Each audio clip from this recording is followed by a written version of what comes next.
నమస్తే బాబు. అంత మంచిదేనా? ఎట్లా కేసీఆర్ పాలన మంచిగుందా రేవంత్ రెడ్డి పాలన మంచిగుందా? నేను కేసీఆర్ కి 20 ఏళ్ళు నమ్మి ఉద్యోగం కానించాలి పనిచేసిన 2 సార్లు గెలిపించినాక ఈయన దొరడ పోకట వేయండు. 3 ధరని తీసుకొచ్చి మొత్తం అన్ని లోపటేసిండు. ఆమె న్యాయం చేసిండు. ఒక్కడికొక్క ఆధారం దొరకని 1000 కోట్ల రూపాయలు కమాయించిండు. 1000 కోట్ల ఎకరాలు కమాయించిండు. ఇవాళ ధరణిని బంగాళాఖాతంలో చేసి భూమి మాత తెచ్చిండ్రు. పేదలకు 1 రూపాయి లంచం లేకుండా రేవంత్ ప్రభుత్వం పనిచేస్తుంది. రేవంత్ ప్రభుత్వం సన్న బియ్యం ఇస్తుంది, కరెంటు ఫ్రీ ఇస్తుంది,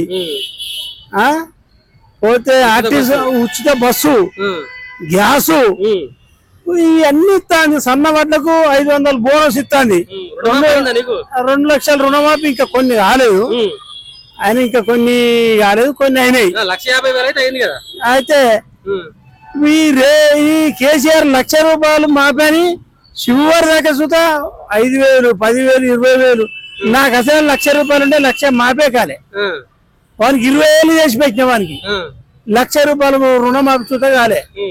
నేను వాని ఫీరెల్లా ప్రతిపక్షాలతోటి పోరాడి 20 ఏళ్ళు నాది 3 లక్షల రూపాయల 10 గుంటల భూమి 3 కోట్ల ఆస్తి అప్పుల పాలే అమ్ముకున్నా. ఒక్క పైసా వారు సాయం చేయలే. ఇంత కేసీఆర్ కెప్టెన్ దగ్గర 1,00,000 మంత్రి పదవి చూసి ఆయన కొడుకు. అదే సునీతమ్మ ఉద్యోగంలో పోలీసు వాళ్ళు పెట్టి కొట్టించింది. పేరు సబితా ఇంద్రారెడ్డి ఆయనకి ఇచ్చిండు.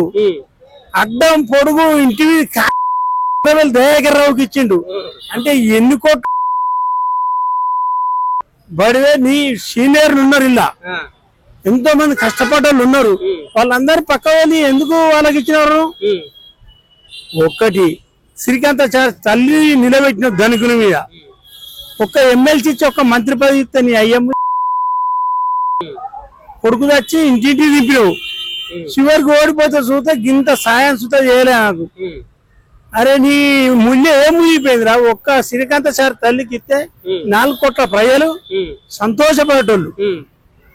నువ్వు ఒక గోటి కాలుతో కొట్టి అవులా ఇవాళ నీకు గోస తాకింది. 4 కోట్ల ప్రజలు తెలంగాణ ప్రజల సొమ్ము 7 లక్షల కోట్లు అప్పు చేసినావు. నిలువ రాష్ట్రం ఉంది. ఆంధ్రోడు తిన్నాడు అన్నావు. మరి ఆంధ్రోడు నిలువిచ్చిపోయిండు. ఆంధ్రోడు నిలువిచ్చిన రాష్ట్రాన్ని అప్పుల పాలట చేసినావు. మన హైదరాబాద్ ఆంధ్రాను ఉమ్మడి ఆంధ్రప్రదేశ్ అయింది. మన తెలంగాణ ఏర్పడ్డాక కొన్ని 1000 కోట్లు నిలువకు రావాలి. ఆ నిలువకు వచ్చే కమావుల 1000 కోట్లు కమాయించి విదేశాలలో ఆస్తులు సంపాదించుకొని మొత్తం సర్వనాశనం చేసి ఇవాళ 4 కోట్ల ప్రజలకు జుట్టుకు తలకాయకు 2 లక్షల రూపాయలు అప్పు పెట్టిపోయినాను. ఇంక ఏ ముఖం పెట్టుకొని ఇంకా ఓట్లు అడుగుతాను? సిద్దిపేటనా పార్లమెంటులే నీకు బుద్ధి చెప్పారు. ఇంకా ఈ హైదరాబాద్ ఎత్తరాని ఇంకా తిరుగుతానవా? సిగ్గు చెరవ లేక కేటీఆర్ రేవంత్ రెడ్డి దొంగ దోపిడి అని అంటావు. అసలు దొంగ నువ్వు తెలంగాణ ఉద్యమంలో ఎక్కడున్నావు? తెలంగాణ గెలిచినాక దోసుకునేటందుకు దాచుకునేటందుకు వచ్చినావు. ప్రభుత్వం ఆస్తులకు ప్రభుత్వం కాపులా ఉండాలి. నువ్వే దొంగతనం చేసి తలగబడి మానేరులు, వాగులు, వంకలు, పెద్ద పుకిలింగు 100 లారీలు పెట్టి ఉసుకే హైదరాబాద్ ఇతర రాష్ట్రాలకు అంతా వరలిత్తి అడ్డం తిరిగిన నేరెళ్ళ అర్జన పిట్టిలను కిట్టీలు వాళ్ళకి కొట్టించినావు. కిట్టీలు వాళ్ళకి కొట్టించినారా? వాళ్ళ గోస తాకుతావు రా లంజోడక. నీకు వాళ్ళ గోస తాకే మునిగిపోయాను మొన్నటి ఎలక్షన్. ఏ నువ్వు జీవితంలో రావు. నీకు ఇచ్చి చూసిర్రు. ఇక నీ కర్మ గంతే. రేవంత్ బతికిన రోజులు ఆయనే సీఎం.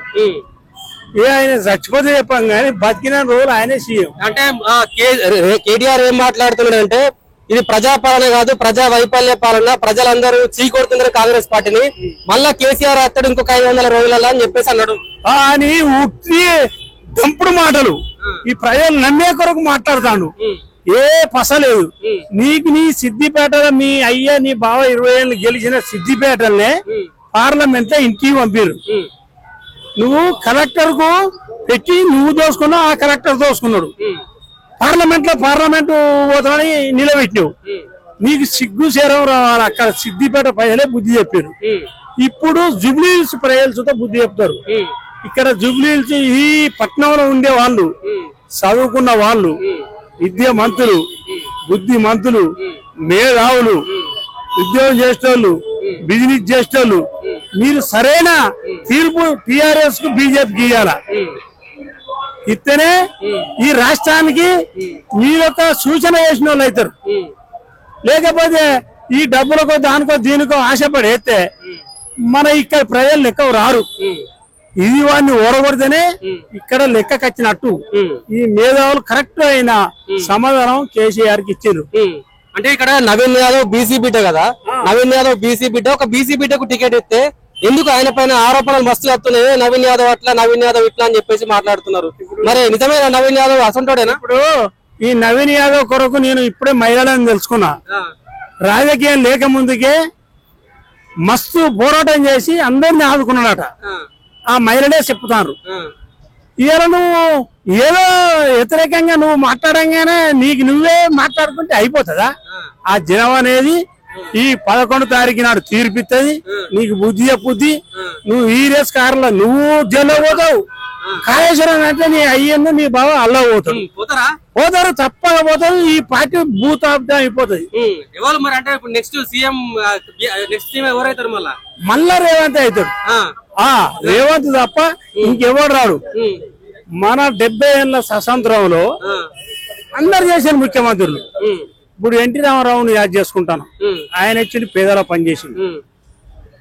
రాజశేఖర రెడ్డి వచ్చింది, ఆయన పేదల పనిచేసింది. ఆయన పీరియల్లా ఇక్కడ చదువుకొని ఇక్కడ ఒక ఉద్యోగం చేయని వాళ్ళు అమెరికాకి వెళ్ళిపోయారు. అంత సాయం చేసిండు. ఒక్క హాస్పిటల్ జీవనాధారం తెచ్చింది ఆయన. ఇవాళ ఆరోగ్యశ్రీ తెచ్చింది ఆయనే. ఆయనే చెప్పుకుంటే పోతే ఆయనే బుచ్చడు ఉన్నాయి. వాళ్ళు వెనుక మళ్ళా రేవంత్ వచ్చింది. మళ్ళా రేవంత్ వస్తాడు. ఇప్పటికీ ఈ 2 సంవత్సరాలలో ఎన్ని పనులు చేసిందే, ఎన్ని పనులు. వత్తని 24 గంటలల్లా ఆరోగ్యశ్రీ 5 లక్షలు పెంచిండు, బస్సు పిరి పెట్టిండు, గ్యాస్ 500కి ఇచ్చిండు, బియ్యం సన్న బియ్యం ఇచ్చిండు. రైతులకు కేసీఆర్ వాడు వాడి కొడుకు చెప్పుకునే మాటలు చూస్తే ఒళ్ళు మొత్తం మండదు. కారం పోసి కొట్టాల. ధరణి తెచ్చి ఒక్క పేద రైతుల దగ్గర ఎకరానే 50,000. రేవంత్ ఏం చేస్తాడు? ₹1 చూతా ఎవరు అడిగినా ఫోన్ చేయి. ఇలా పొంగులేటి శ్రీనివాస్ రెడ్డిను రేవంత్ రెడ్డి చెప్తాను ఉచితంగా రైతులకు పాస్బుక్లు చేసి ఇస్తాను. వాళ్ళేం చేసిండు? ఎకరాన 50,000 రుణమాఫీ కొంత ఉన్నది వస్తే. మరి కేసీఆర్ 10 ఏళ్లలో లక్ష రూపాయలు రుణమాఫీ అన్నాడు. ఆయన కొందరు కసరే చేయలే. ఈయన 3 పావులు చేసి ఈ రుణమాఫీ ముచ్చట పక్కన పెడితే ప్రభుత్వం సన్న బియ్యం ఇస్తున్నది. సన్న బియ్యం ఇస్తున్నది కదా, ఆ సన్న బియ్యంలో అన్ని నూకలే వస్తున్నాయి. ఎవరు తింటారు సన్న బియ్యం అని చెప్పేసి బీఆర్ఎస్ వాళ్ళు మాట్లాడుతున్నారు. మరి మీరు తింటున్నారా మీ అసలు పేద ప్రజలు? నూకలే గీకలు సూపర్ గా ఉన్నాయి. మనం ఎట్లా పట్టించుకుంటానో అట్లుంటాను. వాడు బగ్గ పరిచి అన్ని పుట్టిస్తాడు. ఏం దోస్తలేదు వానికి. ఇక 10 రోజులు అయితే జైల్లో వాడిపోతారు, వీడిపోతారు. కవిత పరిస్థితి జైలుకు పోయా చిప్పకూరు తినచ్చే. ఇక్కడ దోసుకున్న చాలక ఢిల్లీ దాకా దోసే. వీళ్ళు ఇక అదే పోకడ పోవచ్చే. ఇక మన రాష్ట్రాన్ని ఏముస్తారా? మనకి ఇంకా వాళ్ళు వచ్చేది ఉంటే ఈసారి వచ్చేది ఉంటే మొత్తం ఊడ్చుకోపో. మొత్తం ఈ చుట్టుపక్కల భూములు ఊళ్ళోకి వచ్చి చెరువులు గిర్లు కుంటలు అని తెంపి నమ్ముకొని వాడు అమెరికాలో ఈ పార్టీ